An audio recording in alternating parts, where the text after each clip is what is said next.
تو آج کل کسی اسکالر کا بیان سن رہا تھا، کلپ آیا ہوا تھا، انہوں نے کہا حضرت معاویہ نے جو ہے بیڑا معاذ اللہ نقل کفر نباشت بیڑا غرق کر دیا اس امت کا، یوں کر دیا، ایسے فضول 15ویں صدی کے ٹچے بیٹھ کے حضرت معاویہ پہ بات کر رہے ہوتے. بھائی حضرت معاویہ کا ان سے اجتہادی اختلاف تھا، تو سیاسی اختلاف میں جب کسی کا کسی سے اختلاف ہوتا ہے تو آپ ایسے ایکسٹریم لیول پہ نہیں جا سکتے. حضرت معاویہ نہ ہوتے تو کوئی دوسرا ہوتا تو بھی اختلاف ہونا تھا. حضرت عثمان کا جب خون بہا ہے تو گورنمنٹ پہ دباؤ ڈالنے کی عوام کو اجازت ہے یا نہیں ہے؟ حضرت عثمان کے رشتہ داروں کو. اگر یہ کام حضرت معاویہ نہ کرتے تو ہو سکتا ہے حضرت عثمان کا کوئی دوسری رشتہ دار اٹھ کے کہتا کہ بھائی میں علی کے ہاتھ پہ بیعت نہیں کروں گا جب تک آپ عثمان کے قاتلوں سے قصاص نہیں لیتے. یہ آج بھی ہوگا نا تو آج بھی وہی اختلافات ہوں گے. تو اس میں اہل سنت والجماعت کا مذہب کیا ہے؟ وہ بہت آسانی سے مسئلہ انہوں نے حل کر دیا. بھائی آج بھی اختلاف ہوتا تو یہی، آج اس طرح کی سچویشن ہوتی یہی اختلاف ہوتا. تو کل ہوئی تھی، کل بھی ہے، تو ہم دونوں میں سے کسی کو برا بھلا نہیں کہہ سکتے. تو یہ سیاسی اختلاف تھا، اللہ کی طرف سے ایک آزمائش تھی، اور وہ آزمائش حضرت حسن نے کیا کر دی؟ ختم کر دی حضرت معاویہ کے ہاتھ پہ بیعت کر کے. تو وہ بھی ختم. اب 15ویں صدی کے ایک ٹچا اٹھ کے کہہ رہے ہیں حضرت معاویہ نے بیڑا غرق کر دیا، فلانے نے یوں کر دیا، اختلاف کر کے علی کے ہاتھ پہ بیعت کر لیتے تو یہ اختلاف نہ ہوتی. بھائی حضرت معاویہ نے ابو بکر کے ہاتھ پہ بیعت کی کہ نہیں کی؟ حضرت عمر کے ہاتھ پہ بیعت کی کہ نہیں کی؟ حضرت عثمان کے ہاتھ پہ بیعت کی کہ نہیں کی؟ کوئی اختلاف کیا؟ اگر ان کو حکومت کا شوق ہوتا تو ان تینوں خلیفوں کے ہاتھ پہ بیعت کرتے. حضرت علی پہ بھی ایسا نہیں ہے کہ بیعت نہیں کی، انہوں نے کہا بیعت کروں گا، پہلے عثمان کے قاتل چوک پہ لٹکیں گے. تو یہ رائے کا اختلاف ہو سکتا ہے. تو کتنے آسانی سے اہل سنت نے حل کر دیا. جو اہل سنت کو نہیں مانتے نا، اپنی طرف سے قرآن حدیث کی تشریح کرتے ہیں، وہ ساری زندگی اس مسئلے کو کبھی بھی حل نہیں کر پائیں گے. وہ یا تو ایک طرف چلے جائیں گے یا دوسری طرف چلے جائیں گے.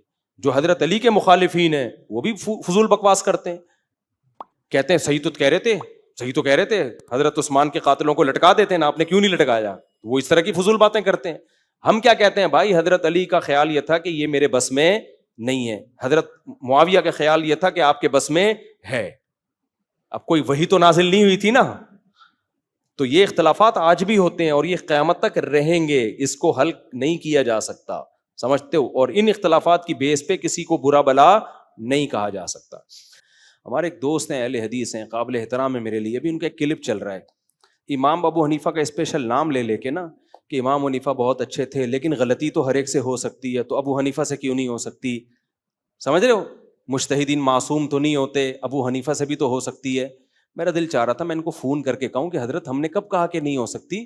بات یہ ہے کہ ان سے غلطی کا جتنا امکان ہے نا، آپ سے غلطی کا امکان ان سے زیادہ ہے.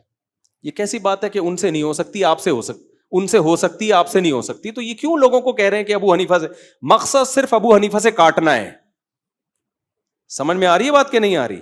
بار بار کے مجتہدین جو ہیں ابو حنیفہ، مالک، شافعی، احمد بن حنبل، ان سے بھی غلطی ہو سکتی ہے، ہم ان کے پابند نہیں ہیں، ہم قرآن و حدیث کے پابند ہیں. بھائی قرآن حدیث کے ابو حنیفہ بھی پابند تھے، آپ بھی پابند ہیں، یقیناً ہیں، لیکن ابو حنیفہ جب قرآن و حدیث کو بیان کریں گے اس میں غلطی کا امکان کم ہے، اور آپ جب بیان کریں گے تو غلطی کا امکان زیادہ ہے. اور پھر بھی یقین نہ آئے نا تو کبھی ہم سے ملیں، ہمارے پاس آئیں خوشبو لگا کے، تو ہم آپ کو بتائیں گے ابو حنیفہ سے اجتہادی غلطیوں کا امکان کم ہے، اور آپ لوگوں نے جو فتوے دیے ہیں نا اس میں امکان بہت زیادہ ہے. کتنے کلپ ہیں جو ہم نکال کے چلائیں گے آپ کے.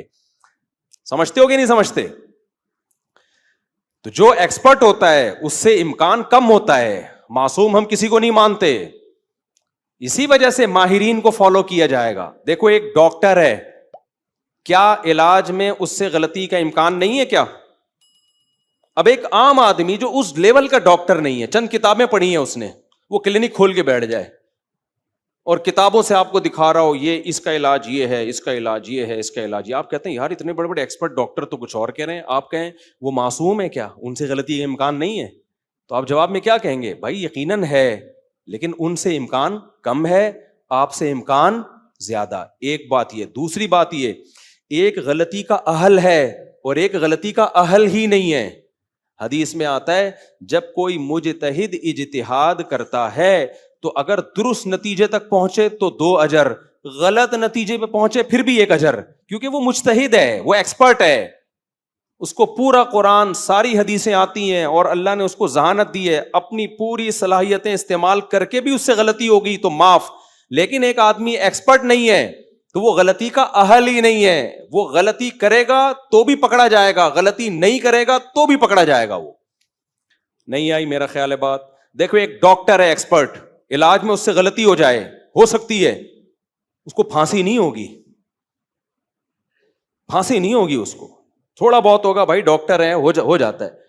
لیکن ایک ایکسپرٹ نہیں ہے اور وہ ٹیکے ٹھوک رہا ہو لوگوں کے, اس ایک ٹیکے سے بھی بندہ مر گیا نا, سیدھا سیدھا لٹکانے کا کیس ہے. سمجھ رہے ہو کہ بھائی تو اہل ہی نہیں ہے. نہیں آئی میرا خیال ہے بات.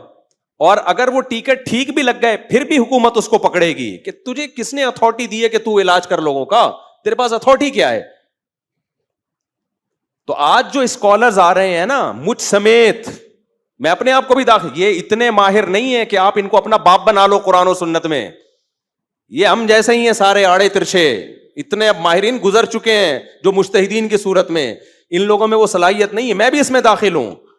یہ وہ اتنے ایکسپرٹ ہو بھی نہیں سکتے اب, کیونکہ ہمارا علم جو ہے نا 1400 سال کے بعد جو ہم علم حاصل کر رہے ہیں اس میں وہ اوتھینٹسٹی ہو ہی نہیں سکتی جو تابعین اور تبع تابعین کے دور میں جنہوں نے علم حاصل کیا. وہ سندوں کے محتاج نہیں تھے, وہ ڈائریکٹ تابعین تبع تابعین کو نمازیں پڑھتے ہوئے دیکھ رہے تھے. وہ تو ڈائریکٹ صحابی تابعین سے جا کے مسئلہ پوچھتے تھے. کوئی صحابی سے پوچھ رہا ہے, کوئی تابعین سے پوچھ رہا ہے, کوئی تبع تابعین سے, اپنی زمانے کے لوگوں کو نماز پڑھتے ہوئے دیکھ رہے ہیں, مسائل پہ فتویٰ دے. ان کو علم آج کوئی چاہے اہل حدیث ہو, چاہے دیوبندی ہو, چاہے بریلوی ہو, اس لیول کا ہو ہی نہیں سکتا ہے. لہذا آپ ان سے کٹا کے کہہ رہے ہو کہ قرآن و حدیث میں ہماری تشریحات کو فالو کرو. بھائی آپ کی کیا حیثیت ہے؟ اب لوگ کہتے ہیں اچھا مفتی طارق مسعود نے کہہ دیا ہماری بھی کوئی حیثیت نہیں ہے. یقیناً نہیں ہے. مجتہدین کے مقابلے میں, آپ کے مقابلے میں ہم نہیں کہہ رہے کہ ہماری حیثیت نہیں ہے. کبھی خوشبو لگاؤ, یہ خوشبو لگا کے پتہ میں کیوں کہہ رہا ہوں, وہ میں نے جب بتایا نا گلگت میں بھی غریب لوگ ہیں وہاں قربانی کریں, تو کسی گلگتی کا کمنٹس آئے ہوئے تھے, مفتی صاحب گلگت میں بڑے مالدار لوگ ہیں, آپ کہہ رہے ہو غریب ہیں, کبھی گلگت آؤ نا خوشبو لگا کے پتہ چلے گا. کمنٹس میں آئے ہوئے تھے. تو مجھے لگا یہ گلگتی نے اپنی توہین سمجھی ہے. میں نے بھائی سارے گلگتیوں کو غریب نہیں کہا, سارے چترالیوں کو غریب نہیں کہا. بڑے بڑے کروڑ پتی ارب پتی لوگ چترال گلگت میں ہیں جن کو ہم بھی جانتے ہیں. 4 بیویاں لے کے 4 گاڑیاں لے کے گھوم رہے ہیں, ایسے ایسے کروڑ پتی لوگ ہیں, اور وہاں تو شادیوں کا رواج بھی زیادہ ہے. تو میں نے ان لوگوں کے لیے کہا تھا جو غریب ہیں. اب سوال پیدا جب ہیں تو کراچی سے ان کے لیے گوشت کیوں جا رہا ہے؟ اس لیے کہ کراچی میں قربانی زیادہ ہوتی ہے, تو ان لوگوں کو ترغیب دی ہے کہ پہاڑی علاقے ہیں تو وہاں تک لوگ گوشت کم پہنچاتے ہیں, تو آپ بھی پہنچا دیں. یہاں تو غریبوں میں, کراچی میں بھی بہت سارے غریب ہیں نا, یہاں تو مل جاتے ہیں, ان علاقوں میں شہروں سے کم جاتا ہے. تو کسی گلگت والے کو یہ کہنا نہیں کہ گلگت میں جو ہوگا غریب ہوگا.